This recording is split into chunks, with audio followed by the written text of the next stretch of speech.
Yeah, so that was a big component of my treatment, of being able to actually overcome and really gain freedom from alcohol wreaking havoc in my life with medication-assisted treatment. And of course, there's other ways, but that was a key tool, a key component. And yeah, it was very hard, as you mentioned. It was very hard for me to access, which is part of the reason why I do what I do. I help people, connect them with the people, the doctors, the professionals who I know will, get them exactly what they need.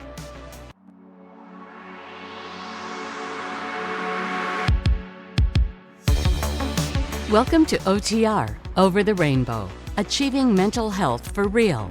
This podcast offers hope to many people who needlessly suffer from mental health issues. Your host, Bob Adelman, interviews experts like doctors, counselors, and life artists who give helpful tips on living a happier life. But most importantly, Bob interviews ordinary people who have suffered with a mental health issue. Each one has recovered to lead a much happier life. You can do it too. Bob's notes on today's show followed. Join me as I talk to Crystal Fedeli, who helps women on their road to recovery from alcohol addiction. If you have not been able to stop cold turkey, then this episode is a must listen. Crystal is an international alcohol recovery coach for women who are ready to reclaim their power over alcohol. Crystal has an MA in Research and Analysis, an MA in Child Advocacy and Policy with a Child Public Welfare concentration, and 10-plus years of working in the trauma and addiction recovery field. Now, here's Bob with today's show. Hello, Crystal. How are you today?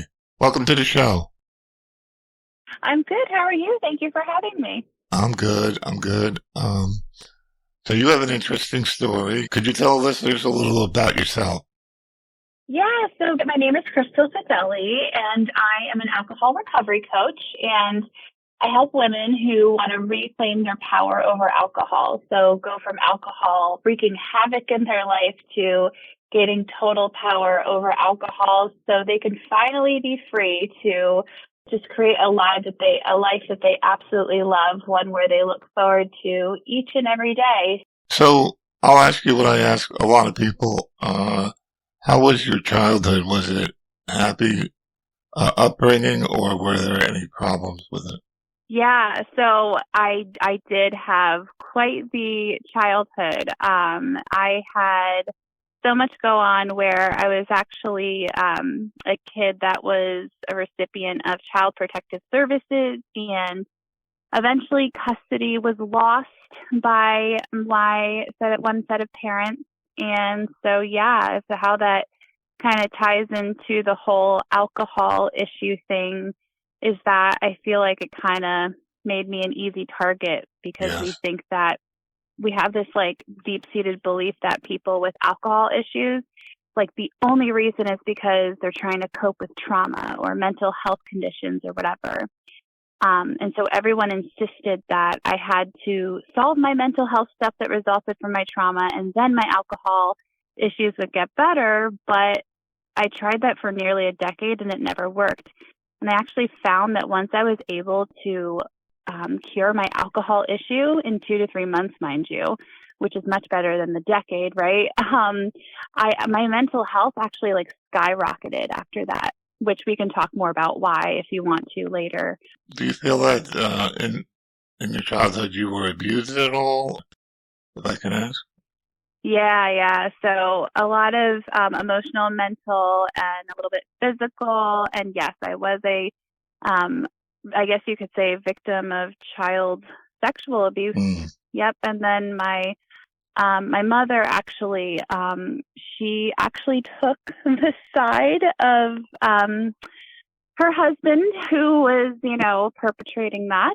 And yeah, so she took his side, and I literally didn't see her for 18 years, since that time. And she just passed away this past March. So I'm sorry. About 4 months ago. Thanks. Yeah. And, but yeah, so I guess I'll never see her again until heaven, but, I didn't see her for the rest of her life because of that. And she kind of held that against me for the rest of my life, which is kind of crazy, Yeah, that's right? very Because, bad. Yeah. I mean, how could you be mad at your daughter who your spouse, sexually abused? But, I mean, sometimes I try to figure out why with some people and why they do what they do, and I just Yeah. can't rationalize it. So you just don't try. People can be very cruel and they can justify what they do, and that causes a lot of problems in the world. So it was your stepfather that abused you then? Yes. Yeah. Okay. Did you know your father at all? Yes, I do know my real father, yes. And you get along with him, or No, I don't no? have any family in my life. I mean, I have my husband now and my Okay. 2 children and my dogs, but as Oh, far that's as family. That's a great family. yeah, it's such a blessing because I just didn't have any family in my life for like all of my 20s, and it was very lonely and hard, and I think that's probably what made it even harder to recover for me is that I just didn't have anybody. I never thought of it now until I'm talking, but I mean, I knew obviously I didn't have my family, but now that I'm talking about it, I'm like, you know what? That's probably why it was so hard for me to recover is because I didn't have any family. So, Right, right. Now, did alcoholism run in the family at all? yes. So Okay. I do, I don't want to say which side. I want to kind of keep that private, but there is one side where one of my parents and then their parents, so my grandparent, I believe that they struggled with alcohol use disorder. Yep. Right, right. I think that is a very terrible thing to take on. And I heard that especially you didn't have a lot of support. Tell me about this is the first I've heard of it, but you said that there's medication that actually helps people to block out their urges for alcohol or to overdrink. Yeah. So medication assisted treatment is one of the ways that you can use. It's one of your tools in your toolkit to, take care of alcohol use disorder and stop it from wreaking havoc in your life. Yep. Right. I think there's several medications. So is that what you did? You got on a certain medication? I know it was hard to get. You said a couple doctors turned you down and told you just to straighten out your life. Is that correct? Yeah, so that was a big component of my treatment of being able to actually overcome and really gain freedom from alcohol wreaking havoc in my life was medication assisted treatment.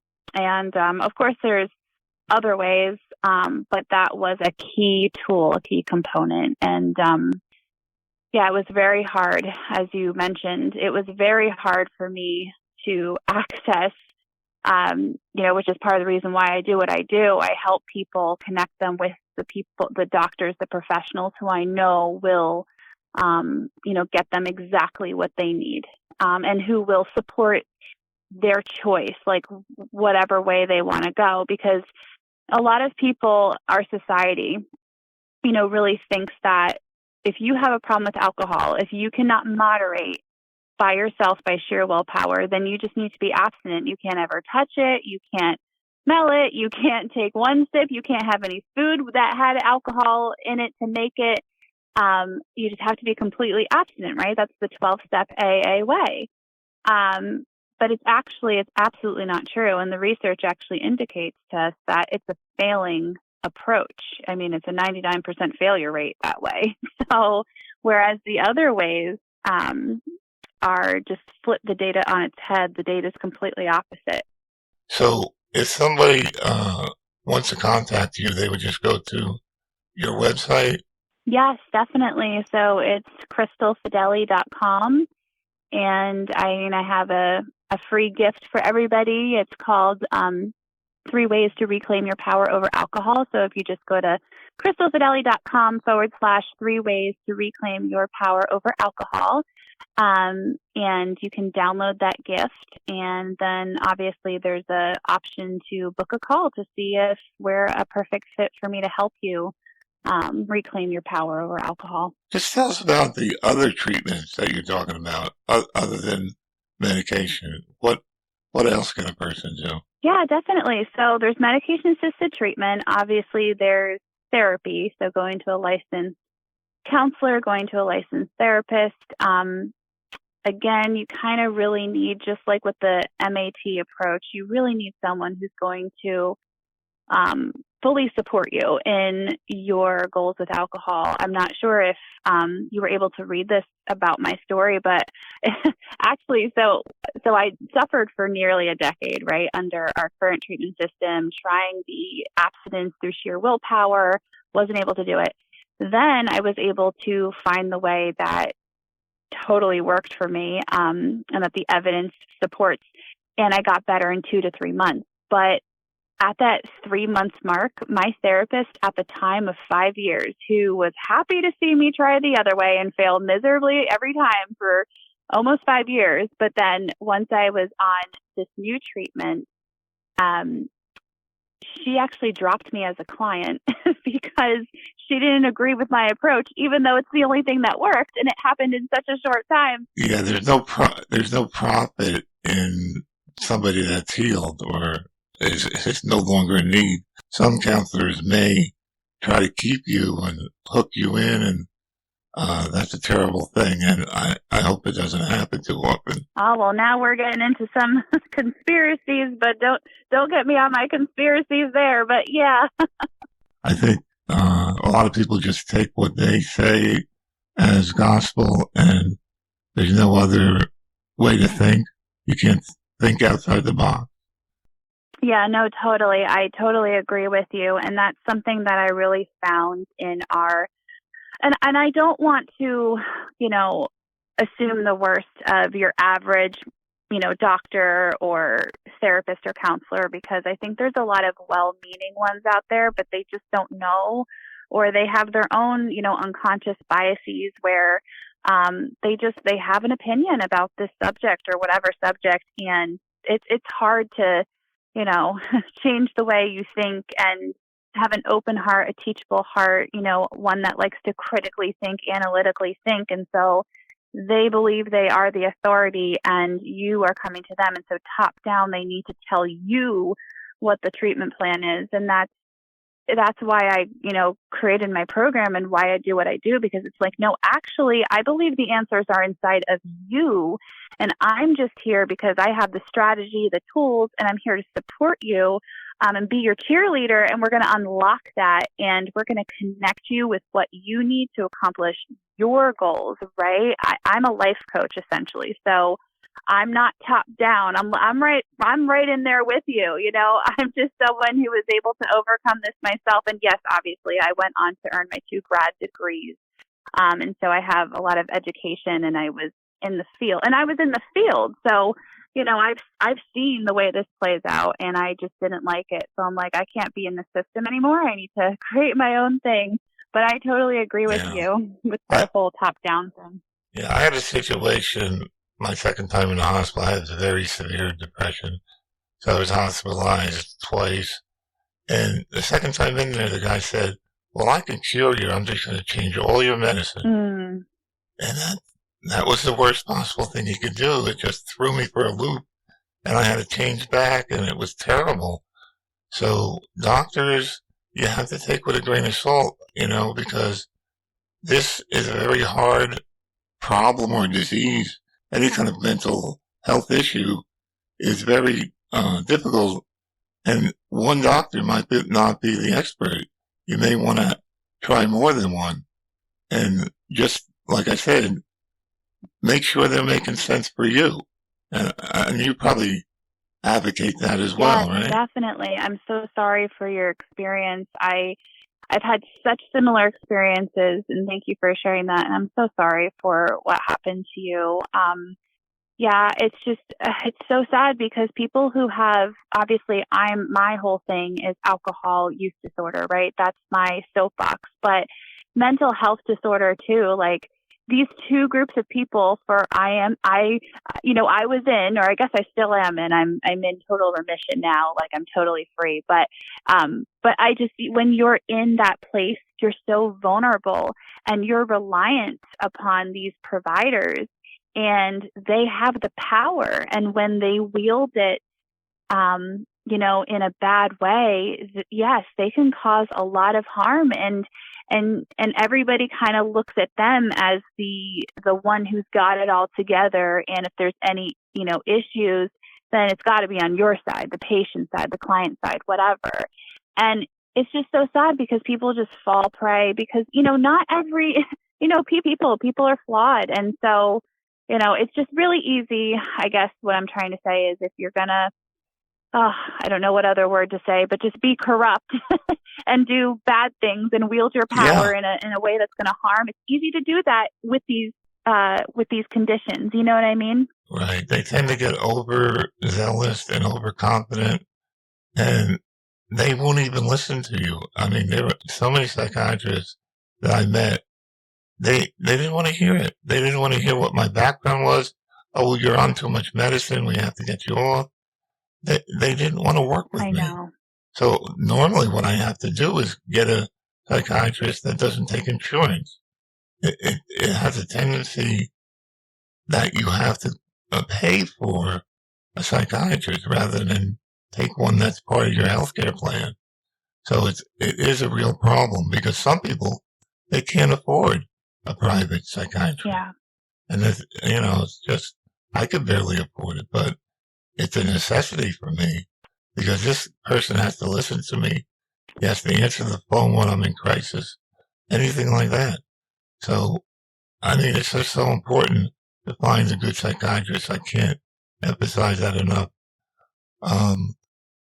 So you never had any luck with group therapy or counseling? That was never something that was helping you at all? With the alcohol thing, no, absolutely not. Because I know you had bad experiences in childhood, and a lot of times that comes out some way as an adult.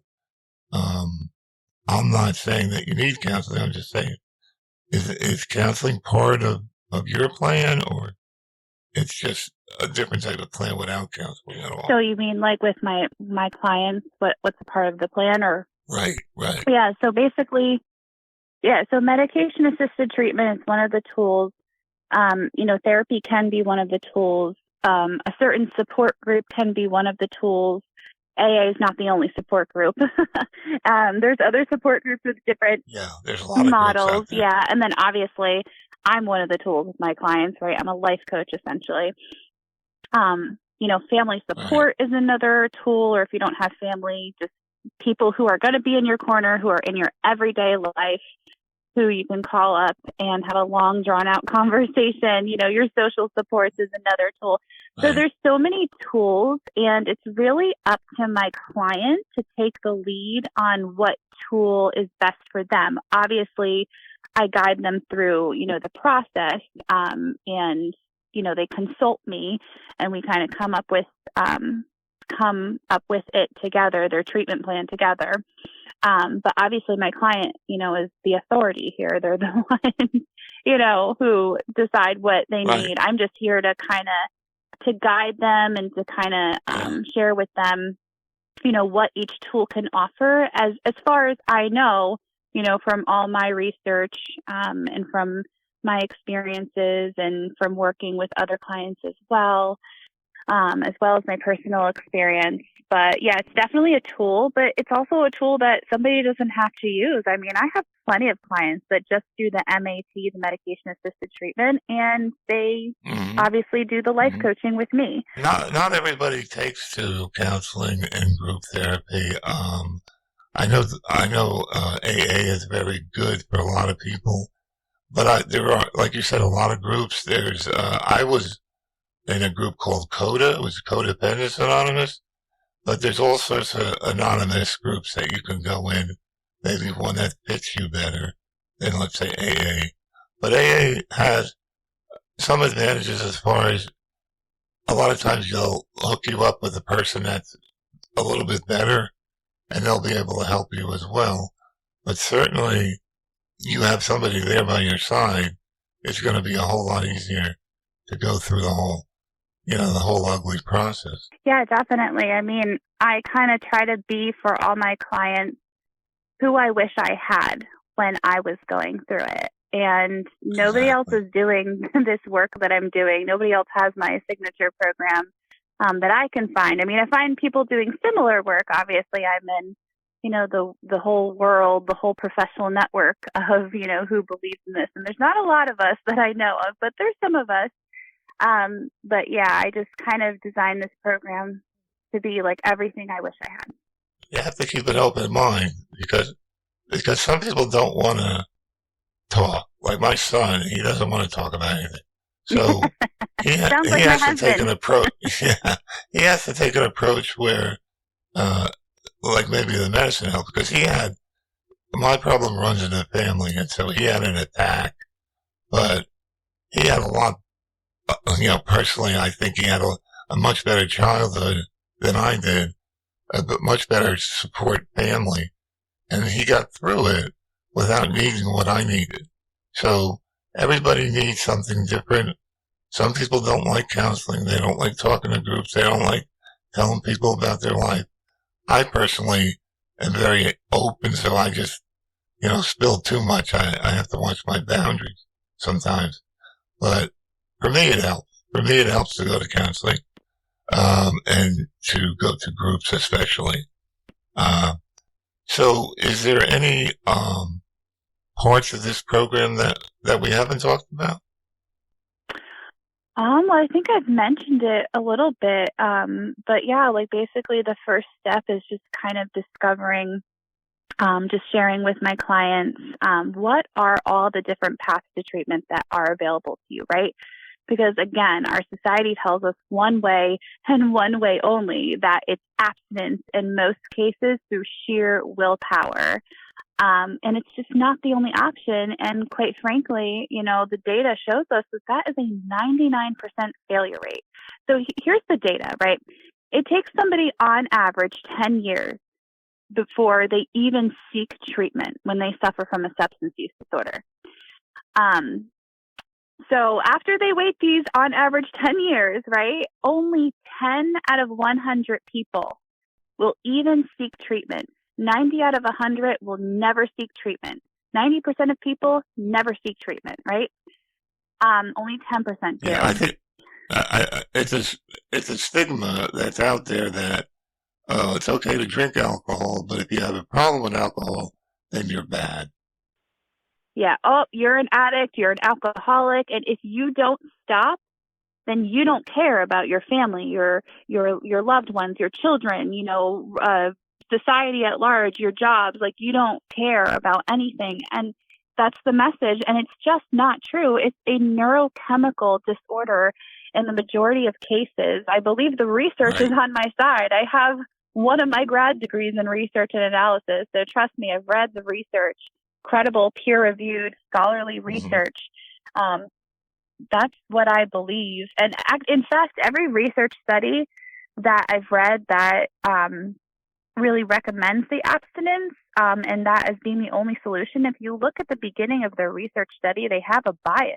They mention their bias of that being the only way before they go into the research study. You're not supposed to do that. You're supposed to come in with questions and no bias. You're supposed to check your bias at the door.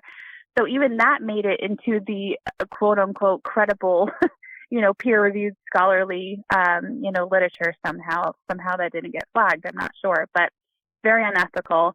You're supposed to be unbiased. I think it's similar to, in my case, where people would say to me when I was in the depth of this depression, they'd snap out of it. Snap out of it. What's wrong with you?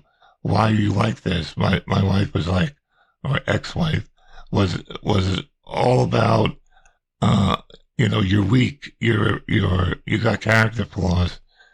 And it's just not true. When I got on the medication and got on the right medication, I'm 100 times better. Now, medication is not for everybody, but my particular problem was very chemical, very physical. It wasn't a character flaw. I mean, I have to be strong because of my ADHD. I have to be able to overcome certain or a lot of adversities. And so my character was always in question. Like, why can't you just snap out of it? And I see this as a similarity to a lot of people when they say, well, why can't you just stop drinking? Yes, It's the yes. same thing. Mm-hmm. Yeah, or why can't you just have a drink or two and stop? Like, right. you Like can. normal people, right? And, and how good is drinking for you, really? I drank a lot because I have social problems. I have a hard time being in a social situation. So I would drink a lot. But I'm not proud of that. I think I should have got treatment, long before that was going on. And, so, there's a lot of people in it, I fear, that are just afraid. They're afraid to come out and say they have it. They're afraid to pick up a phone and call you. They're just, I think, afraid. What would you tell those people? Um, no, I would tell them, like, I don't blame you because, as I said, it takes on average someone 10 years to even seek treatment, and only 10 out of 100 do. And then only 1 out of 10, I didn't share this one, are actually successful in treatment. So what does that say? We have a 99% failure rate.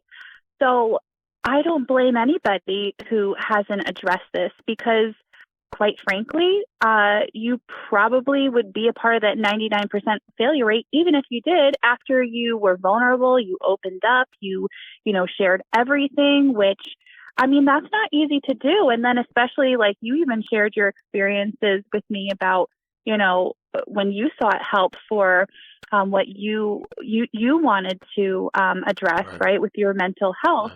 And I have the same thing, obviously it was with my alcohol use disorder, but same kind of thing, just different, thing seeking support for. But so first of all, I would say I don't blame you, and I'm so sorry that you haven't felt safe enough to be able to address it. Number two, if you want to address it, I would really make sure that you are aligned with the person that you are seeking support from. Because as you were saying, like, you should get another opinion from this professional and then another professional. You shouldn't just get an opinion from one professional because experts disagree all the time, and experts are humans too. They have unconscious bias that affects, their ability to be, neutral and, Exactly. Whatever. And, and I would tell you that, you could certainly reach out to me. Obviously, we could see if we're a perfect fit, but, if not, just reach out to somebody and make sure that you guys are fully aligned and make sure that they give you the power at the end of the day, because yes, they may be the expert in whatever field. If it's a doctor, they're an expert as the inner workings of your anatomy and body and stuff like that, right? A therapist should be an expert on, the different modalities of therapy that can be used for specific,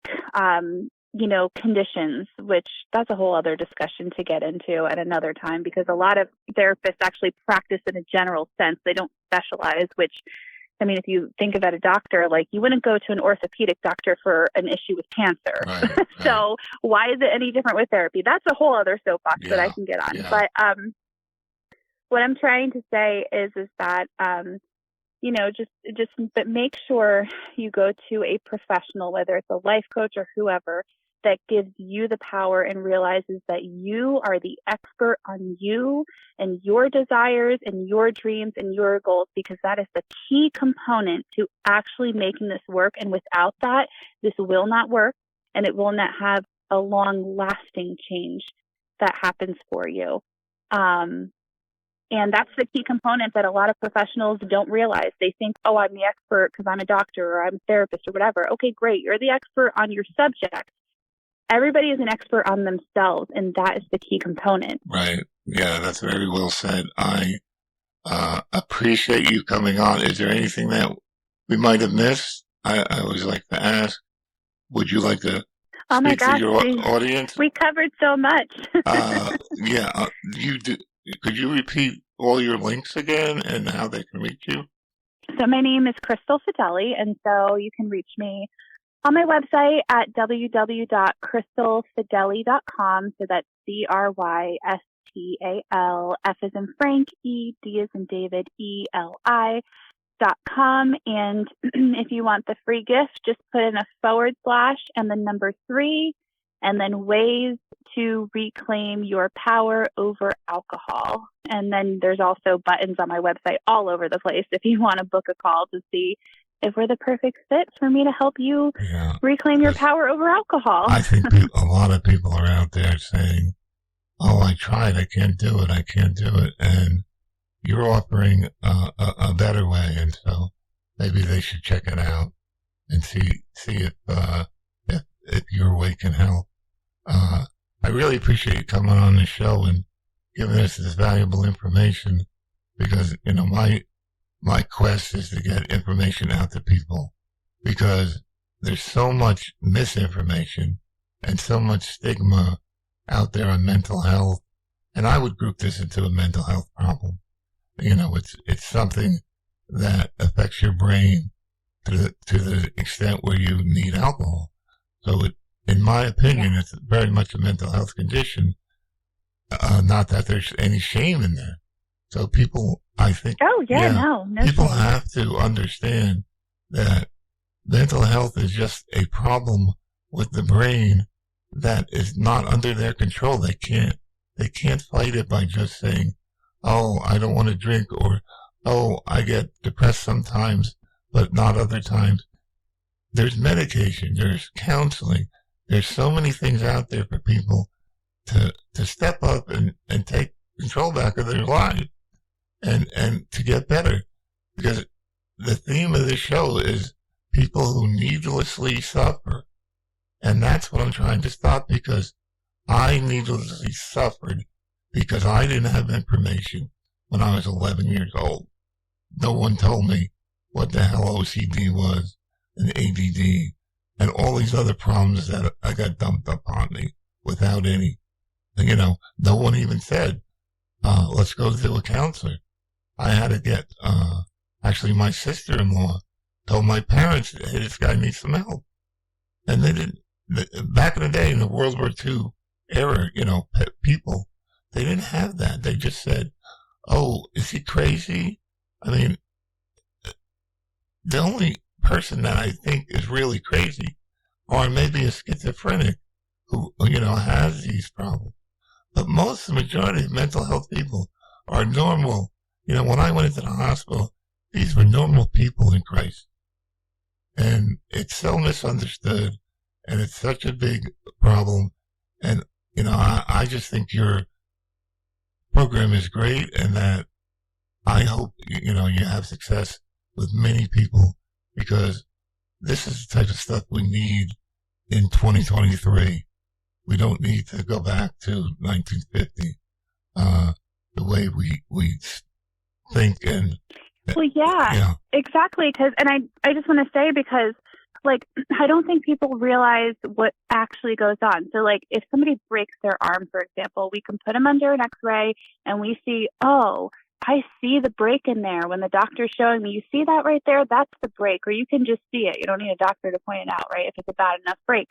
And we just accept it. Okay, this is the course of treatment. We don't tell them they're a bad person because they can't, just magically put their arms and their bone back into place and, whatever. No, we have the orthopedic doctor set the bone, put it in a cast, allow for some time, to get it strengthened. And, I don't know all the terminology, but you know what I'm saying. Now, when it comes to mental health and alcohol use disorder, which I would say is a neurochemical disorder. So there's a disorder, just like somebody who breaks a bone, the bones are disordered, they're out of order, right? Well, the chemistry in your brain when you have alcohol use disorder is just out of order. It's just out of order, and it just needs to be reset. And I mean, I could certainly explain the whole inner workings of that, because that's what I studied in my graduate degrees. But I feel that there are a lot of people out there that don't know what to do. They just don't know what to do. And I'm trying to give them that information so they don't have to needlessly suffer. Because there's enough crap in this world you can suffer about. You don't have to suffer, in silence. And that's what this show's about. So I really appreciate you coming on and taking your time out to help people. And I admire the fact that you help people, and that's your main goal. So again, it's been very nice talking to you. Maybe I'll talk to you again. Yes, of course. Thank you so much for having me.